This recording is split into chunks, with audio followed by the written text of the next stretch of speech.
बिस्मिल्लाहिर्रहमानिर्रहीम। अस्सलाम वालेकुम। मैं हूँ हकीम इलियास। नाजरीन, उम्मीद करता हूँ आप सब लोग खैरियत से होंगे। नाजरीन, आज हमारा कोई टॉपिक नहीं है। आज मैं आप लोगों को एक खुशखबरी सुना रहा हूँ कि अल्हम्दुलिल्लाह इस चैनल पे 10,000 सब्सक्राइबर मुकम्मल हो चुके हैं। ये सब आप लोगों की सपोर्ट और आप लोगों की मोहब्बत का नतीजा है कि हमारा ये चैनल, क्योंकि ये सिर्फ मेरा चैनल नहीं है, आप लोगों का भी चैनल है और ये इस पोजीशन पे आ चुका है। मज़ीद भी इंशाल्लाह मैं उम्मीद करता हूँ कि आप लोग इसी तरह मुझे सपोर्ट करेंगे। जितने नए आने वाले व्यूअर्स हैं उससे भी मैं यही गुजारिश करता हूँ कि आप लोग भी इस चैनल को सब्सक्राइब करें। इस चैनल से इंशाल्लाह आप लोगों को फ़ायदा ज़रूर मिलेगा।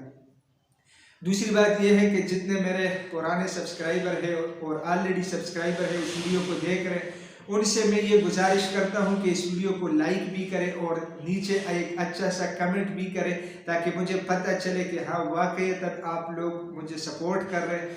तो इंशाल्लाह इससे क्या होगा, मुझे हौसला अफजाई मिलेगी और इंशाल्लाह मैं कोशिश करूँगा कि आने वाले वक्त में भी अच्छे से अच्छा कंटेंट आप लोगों को बना के दूँगा।